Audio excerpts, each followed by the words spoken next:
Welcome, my dear students. In class 11th physics, we discussed work, energy, and power. So, our last topic is collision. Okay, what is the meaning of collision in our common language? It is just collision means to occur when object crash into each other. ठीक है, दो object का आपस में एक दूसरे से टकराना, इसी को हम क्या बोलते हैं? कोलिजन बोलते हैं। जैसे collision between automobile, hammer striking a nail. ठीक है, collision between billiards balls, okay, carrom coins etcetera.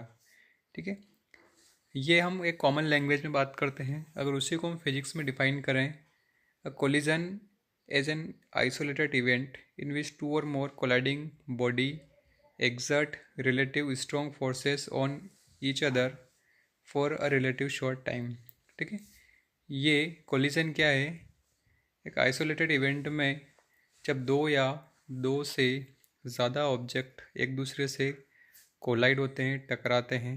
ठीक है, तो exert relative strong forces on each other for a relatively short time। एक शॉर्ट टाइम में एक दूसरे के ऊपर स्ट्रॉन्ग फोर्स एग्जर्ट करते हैं, उसी को हम क्या बोलते हैं? कोलिजन बोलते हैं। ठीक है, अभी जो कोलिजन है ये दो टाइप का होता है। ठीक है, इसको हम बोल सकते हैं, अब देखिए कोलिजन जो है, एक तो आपका इलास्टिक कोलिजन हो गया और एक इन इलास्टिक कोलिजन हो गया। ठीक है, दो बातें आपको ये ध्यान रखना है। कोलिजन के अंदर एक तो law of conservation of linear momentum होता है और law of conservation of energy. ठीक है, law of conservation of linear momentum का मतलब है कि मोमेंटम उसके अंदर कंजर्व रहेगा पूरे सिस्टम के अंदर, और एनर्जी जो है वो भी क्या रहेगी? कंजर्व्ड रहेगी। ठीक है, according to law of conservation of energy means energy neither can be created nor can be destroy, it can be change from one form to another form. ठीक है, तो हमने दो टाइप है जो है कॉलिजन के पढ़ लिए, एक इलास्टिक और दूसरा इन इलास्टिक। ठीक है, अब देखिए आपको कुछ मेन कीवर्ड्स याद रखना है कि what is the elastic collision and what is the inelastic collision. ठीक है, a collision in which there is absolutely no loss of kinetic energy is called elastic collision. ऐसा कोलिजन जिसमें kinetic energy loss नहीं हो उसको हम क्या बोलते हैं? इलास्टिक कोलिजन बोलते हैं। For example, collision between atomic and subatomic particle are elastic collision। atomic and subatomic particle जैसे इलेक्ट्रॉन प्रोटॉन के बीच में जो कोलिजन होता है उसको हम बोलते हैं elastic collision. Practically collision between two ivory balls can also be taken as elastic collision. ठीक है, basic characteristics of elastic collision: linear momentum is conserved, total energy of the system is conserve and kinetic energy is conserve.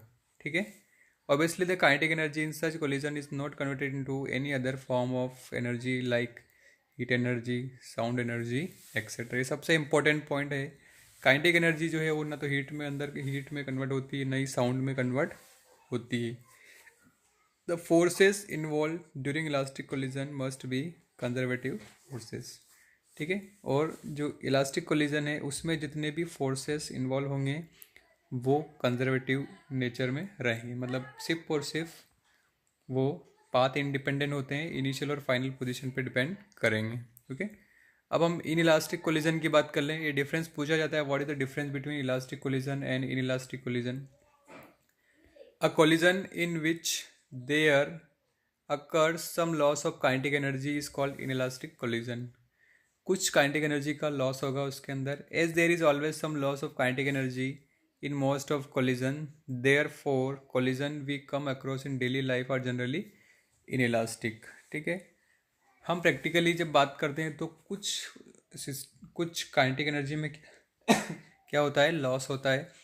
इसीलिए generally हम daily life में जो भी examples वगैरह देखते हैं उसमें इन इलास्टिक कोलिजन ही है। If two body sticks to each other after colliding, the collision is said to be perfectly inelastic। For example, mud thrown on a wall stick to the wall, the loss of kinetic energy of mud is complete, the collision is perfectly inelastic। जैसे आपने कीचड़ को लिया, mud को लिया और उसको दीवार पर फेंक दिया तो वो वहाँ जाके चिपक जाएगा। ठीक है, मतलब उसकी काइनेटिक एनर्जी में क्या हो गया, लॉस हो गया। तो एक परफेक्ट इनइलास्टिक कोलिजन का एग्जांपल है। ठीक है, similarly when an arrow get stuck in a target and two move together the collision is perfectly inelastic. जैसे मान लीजिएगा आप किसी एरो से किसी टारगेट को हिट कर रहे हैं तो वो उस टारगेट पे जाके स्टिक हो जाएगा, चिपक जाएगा। ठीक है, तो वो कैसा है, perfectly inelastic collision. Likewise if a moderate meteoroid collides head on with earth, it often gets buried in earth. The collision is perfectly inelastic. ठीक है, जो मेट्रॉइड हैं, जो उल्का पिंड होते हैं, मेट्रॉइड होते हैं, वो जब अर्थ की तरफ कोलाइड होते हैं तो वो बिल्कुल अर्थ के अंदर धंस जाते हैं। तो ये भी एक एग्जांपल है इनइलास्टिक कोलिजन। क्या क्या बेसिक प्रॉपर्टी है, linear momentum is conserve, total energy is conserve. ठीक है, kinetic energy is not conserve. सबसे इंपॉर्टेंट पॉइंट ये है कि मोमेंटम तो उसका कंजर्व रहेगा, टोटल एनर्जी भी कंजर्व रहेगी, लेकिन काइनेटिक एनर्जी कंजर्व नहीं। Obviously a part of kinetic energy is converted into some other form of energy, जैसे हीट हो गया, साउंड हो गया, इस तरीके से। Some or all the forces involved in kinetic energy में be non conservative in nature. ठीक है, इसमें जो है नेचर कैसा रहेगा, नॉन कंजर्वेटिव रहेगा। ठीक है, तो ये डिफरेंस आप लोग लिख लेंगे दोनों में, काइनेटिक एनर्जी और इलास्टिक और इन इलास्टिक के अंदर। ठीक है, अब देखिए यहाँ पर आपको क्या बताना है, कोफिशिएंट ऑफ रेस्टिट्यूशन और कोफिशिएंट ऑफ रेजिलेंस। ये क्या होता है, इसको हम यहाँ पे डिफाइन करेंगे। ठीक है, तो डेफिनेशन आप देख लीजिए, what is the coefficient of resilience या कोफिशिएंट ऑफ रेस्टिट्यूशन। ठीक है, the degree of elasticity of a collision is determined by a quantity called coefficient of restitution और कोफिशिएंट ऑफ रेजिलेंस। ठीक है, डिग्री ऑफ इलास्टिसिटी, ठीक है, किसी भी कोलिजन की को कितना इलास्टिक है, कितना इनइलास्टिक है, यही जो डिग्री है हम डिटरमाइन करते हैं क्वांटिटी से, जिसको हम क्या बोलते हैं, कोफिशिएंट ऑफ रेजिलेंस बोलते हैं या कोफिशिएंट ऑफ रेस्टिट्यूशन। डेफिनेशन आप देख लीजिए, कोफिशिएंट ऑफ रेस्टिट्यूशन और coefficient of resilience of a collision is defined as the ratio of relative velocity of separation after collision to the relative velocity of approach before collision. क्या क्या है, ratio, ये ratio है किसका, relative velocity of separation after collision, मतलब टकराने के बाद में उनका एक, टकराने के बाद में जो उनका सेपरेशन है उसकी रिलेटिव वेलोसिटी क्या है, किसके रिस्पेक्ट में, relative velocity of approach before collision. जब कोलिजन नहीं हुआ उससे पहले एक दूसरे के पास में आ रहे तो उन दोनों ऑब्जेक्ट की रिलेटिव वेलोसिटी क्या है। ठीक है, तो ई को हम कैसे डिफाइन करेंगे, इसको ई से डिनोट किया जाता है, relative velocity of separation after collision, relative velocity of approach before collision. मान लीजिए कोई ऑब्जेक्ट है, जैसे मान लीजिए कि ये पहली बॉल है इधर, फर्स्ट बॉल, इसकी इनिशियल वेलोसिटी मैंने मान लिया u1 है, सेकंड ऑब्जेक्ट इसकी इनिशियल वेलोसिटी कितनी है, u2 है। जब ये आपस में टकराएंगे, कोलाइड होंगे, तो कुछ इनकी वेलोसिटी में चेंजेस आएगा। मान लीजिए कि इसकी वेलोसिटी v1 हो गई और इस वाले की वेलोसिटी क्या हो गई, v2 हो गई। ठीक है, तो जब हम रिलेटिव वेलोसिटी फाइंड करेंगे, ठीक है, दोनों सेम डायरेक्शन में है तो सेम डायरेक्शन में रिलेटिव वेलोसिटी सब्ट्रैक्ट होती है। तो यहाँ से फॉर्मूला देख लीजिए, e equal to v2 minus v1 upon u1 minus u2। ठीक है, where u1 and u2 are velocity of bodies before collision and v1 and v2 their respective velocity after collision. ठीक है, for a perfect elastic collision the relative velocity of separation after the collision is equal to relative velocity of approach before collision। ठीक है, तो E equal to कितना हो जाएगा, 1 हो जाएगा, मतलब सारी वेलोसिटी बराबर हो जाए। ठीक है, तो हम क्या बोल सकते हैं कि वो ऑब्जेक्ट जो है उनको के बीच में जो कोलिजन हुआ कैसा है, परफेक्टली इलास्टिक है, जब E इक्वल टू कितना हो, 1 हो। परफेक्टली इन इलास्टिक के लिए E कितना होना चाहिए, 0 होना चाहिए। ठीक है, for all collision A lies between 0 and 1, ए की वैल्यू जो है वो 0 और 1 के बीच में लाई करती है। ये प्रैक्टिकली क्वेश्चन ये बहुत पूछा जाता है, आप इसको याद रखेंगे। ठीक है, बस इसके डायमेंशन को आपको पढ़ने की जरूरत नहीं है, सिर्फ आप याद रख लेंगे कोफिशिएंट ऑफ रेजिलेंस क्या होता है, उसको कैसे डिनोट करते हैं, और इलास्टिक और इनइलास्टिक के लिए उसकी वैल्यू क्या होती है। ठीक है, अब हम पढ़ेंगे elastic collision in 1 dimension. It involves 2 body moving initially along the same straight line striking against each other without loss of kinetic energy and containing to move along the same straight line after collision। ठीक है, दो body हैं, वो collision में क्या हो रही है, इनिशियली दो बॉडी हैं, वो उस सिस्टम में हम ये मान के चलते हैं कि वो स्ट्रेट लाइन में मूव कर रही है initially. Striking against each other, जब वो एक दूसरे से टकराएंगी, स्ट्राइक होगी, without loss of kinetic energy and continuing to move along the same direction same straight line after collision. वो टकराने के बाद में वो कैसे मूव कर रही है, स्ट्रेट लाइन में मूव कर रही है। ठीक है, अभी मैं इसको डायग्राम बता दूंगा। तो हमने मान लिया कि suppose two balls a and b of mass m1 and m2, दोनों का मास m1 m2 है, ए का मास m1, बी का mass, are moving initially along the same straight line with velocity u1 and u2 and u1 and u2 respectively. ठीक, उसके बाद में ये यहाँ पे आप देखिए, बस ये बिल्कुल आपको डायग्राम में क्लियर है। ए का मास m1 है, वेलोसिटी u1 है, बी है उसका मास m2 है, वेलोसिटी u2 है। जब ये टकराए, कोलिजन हुआ, ये बिफोर कोलिजन की कंडीशन है, आफ्टर कोलिजन या ड्यूरिंग कोलिजन जस्ट टकराए तो एक दूसरे से स्ट्रक करेंगे, टकराएंगे, चिपकेंगे, मास तो वही रहेगा m1 m2। अब उनकी वेलोसिटी में क्या होगा, चेंजेस हो जाएगा।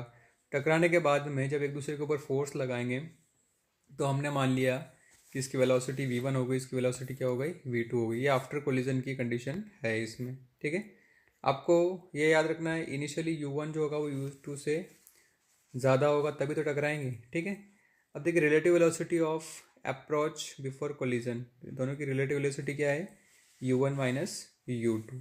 ठीक है, therefore the two balls collide, let the collision be perfectly elastic. हम ये मान के चलें कि कोलिजन कैसा है, इनके बीच में परफेक्टली इलास्टिक है, काइनेटिक एनर्जी कंजर्व रहेगी। After collision, suppose v1 is the velocity of A and v2 is the velocity of B along the same straight line, और हम ये मान के चल रहे हैं कि v2 जो है वो v1 से ज़्यादा है। The body separate after collision, और वो कोलिजन टकराने के बाद में सेपरेट हो जाएंगे। Relative velocity of separation after collision v2 minus v1। ठीक है, लीनियर मोमेंटम क्या होगा बिफोर कोलिजन, दोनों का, पहले वाली बॉल का momentum mass into velocity m1 u1, दूसरे वाली का मोमेंटम m2 u2। टकराने के बाद में उनका मोमेंटम क्या होगा, m1 v1 plus m2 u2। Linear momentum is conserved in elastic collision, हम ये जानते हैं। इसका मतलब ये होगा कि m1 u1 plus m2 v2 equal to m1 u1 plus m2 u2। टकराने के बाद में जितना कोलिजन है उतना ही टकराने के पहले होगा। ये आपका क्या हो गया, कंजर्वेशन ऑफ मोमेंटम का प्रिंसिपल हमने यहाँ पे लगा दिया। अब देखिए हमने क्या किया, यहाँ से इधर v2 और 2 वाले को एक साथ ले लिया, 1 वाले को एक साथ ले लिया, तो m2 इधर v2 था, इधर से हमने m2 u2 को इधर लिया तो m2 कॉमन आ जाएगा, v2 माइनस u2। इधर m1 है, इधर से m1 लाएंगे तो m1 कॉमन आ जाएगा, u1 माइनस v1 हो जाएगा। Total kinetic energy of two balls, पहले वाली की काइनेटिक एनर्जी हाफ mv², दूसरे वाले की काइनेटिक ये, टकराने के बाद में काइनेटिक एनर्जी ये वाली m1 1/2 m1 v1 square plus 1/2 m2 v2 square. ठीक है, अब क्या बोला, kinetic energy also conserve in elastic collision, kinetic energy भी क्या रहेगी, कंजर्व रहेगी। तो बाद की वेलोसिटी, बाद की काइनेटिक एनर्जी किसके बराबर होगी, पहले जो काइनेटिक एनर्जी थी उसके बराबर होगी। ठीक है, तो ये इक्वेशन हमने यहाँ से लिख दी, ये वाली, ये वाली। अब देखिए इधर भी वही हम करेंगे, 1/2 m2 v2 स्क्वायर इधर है, तो m2 इधर ले लेंगे तो m2 कॉमन आ जाएगा, 1/2 m2 कॉमन आ गया, और इधर m1 हम कॉमन ले लेंगे। ठीक है, या हम ये बोल सकते हैं m2 v2 स्क्वायर, ये देख 1/2 से 1/2 ये कट जाएगा, इधर क्या बचेगा, m2 v2 square minus u2 square equal to m1 u1 square minus v1 square. अब क्या बोला, डिवाइडिंग, इसको डिवाइड करा है 45 बाय इक्वेशन 42, ये 45 इक्वेशन है ये वाली। इस इक्वेशन को किससे डिवाइड किया है, इस इक्वेशन से, कौन सी वाली से, ये वाली इक्वेशन, इससे क्या किया, इसको डिवाइड किया है ये वाली इक्वेशन। ठीक है, जब इसको डिवाइड किया तो क्या मिलेगा, देखिए डिवाइड कर दिया इससे, ये हो गया। ठीक है, तो यहाँ से आपको v2 plus u2 into v2 minus ये वैल्यू यहाँ से मिल गई, देखिए m2 से तो m2 कट जाएगा, m1 से m1 कट जाएगा।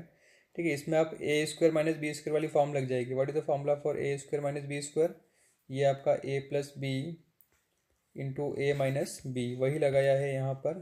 ठीक है, ये a है और ये b है ना, तो ये हो जाएगा आपका, ये तो ये दोनों कट जाएंगे यहाँ से। ठीक है, और ये दोनों कट जाएंगे।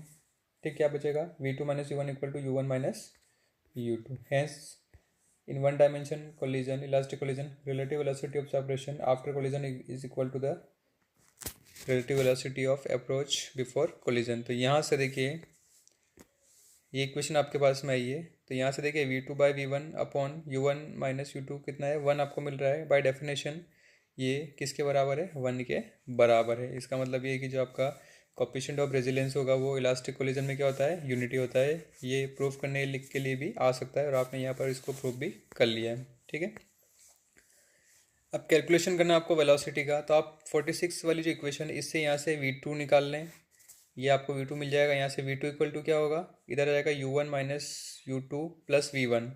ठीक है, इसको आप यहाँ से किस में पुट करेंगे, इक्वेशन नंबर 41 में पुट करेंगे। जो आपकी फर्स्ट वाली जो इक्वेशन है 41, ये यहाँ पे कंजर्वेशन, इसमें आप पुट करेंगे v2 की वैल्यू। किसकी वैल्यू, v2 की वैल्यू जब आप पुट करेंगे तो आपको ये वाला रिलेशन यहाँ से मिल जाएगा। ठीक है, m1 v1 था, m2 v2 था, तो v2 की जगह आपने ये वाली वैल्यू यहाँ पर रख दी, m1 u1 plus m2 u2 तो एज इट इज़ रहेगा आपका। अब इसमें आप देखिए, हाँ इसको आप थोड़ा सा और सिंप्लीफाई करेंगे, सबका मल्टीप्लाई करेंगे तो आपको ये वैल्यू यहाँ से मिल जाएगी। ठीक है, ये यहाँ पे वो एज इट इज़ रहेगा आपका। v1 आप इसमें कॉमन ले लेंगे तो m1 प्लस m2 हो जाएगा, इधर m1 u1 कॉमन ले लेंगे, m1 माइनस m2 हो जाएगा, और ये 2m2 u2। तो v1 आपको यहाँ से क्या मिल गया, m1 minus m2 u1 upon m1 plus m2 और 2m2 u2 अपॉन ये डेरिवेशन आपको यहाँ से मिल जाएगा। ये वेलोसिटी किसके लिए, a के लिए, और b के लिए हम कैसे निकालेंगे, put the value of v1 from equation 48 इन 47। तो जो 48 वाली जो v1 की वैल्यू आई है, ये जो v1 की वैल्यू आई है इसको कहाँ रखना है आपको, इसको 47 में रखना है। तो 47 क्या था आपके पास, ये वाली इक्वेशन थी, ये वाली, ये यहाँ पर v1 की वैल्यू आपने निकाल ली। ठीक है, अब इसमें आप क्या करेंगे, सॉरी ये वाली वैल्यू, ये वाली इक्वेशन है आपकी। ठीक है, तो इसमें ये तो आपकी 46 थी, ये वाली इक्वेशन है नीचे वाली, इसमें आप v1 की वैल्यू रख देंगे तो आपको क्या मिलेगा, देखिए ये इक्वेशन यहाँ पे मिल जाएगी। हाँ v2 देखिए u1 माइनस u2 प्लस, यहाँ पर क्या था, v1 था, ये यहाँ से आपने पूरा ये v1 की वैल्यू इसके अंदर रख दी। ठीक है, प्लस ये एज इट इज़ रखा। तो जब आप इसको सॉल्व करेंगे तो आपको ये वाली वैल्यू इसके अंदर मिल जाएगी डायरेक्टली। ठीक है, आप इसको मैनिपुलेट करेंगे अपने कॉपी में, इजीली आप इसको कैलकुलेट कर सकते हैं। ठीक है, तो ये v2 आ जाएगा। इसमें कुछ आपको एक दो केसेस याद रखने हैं। क्या cases, when masses of two body are equal, जब मासेस दोनों का क्या होगा, सेम होगा। मान लीजिए कि m1 m2 के बराबर है, मतलब m हम मान लें, तो v1 आपको ये मिल जाएगा 2m u2 upon 2m1 equal to u2। हम बोल सकते हैं कि velocity of a after collision equal to क्या होगा, velocity of b before collision. ठीक है, v1 v2 कितना होगा, ये जब अपन इन 48 और 49 में रखेंगे तो ये वैल्यू अपने को मिल रही है। ठीक है, तो v2 कितना होगा, v2 हो जाएगा u1 के बराबर, मतलब velocity of b after collision, velocity of a before collision.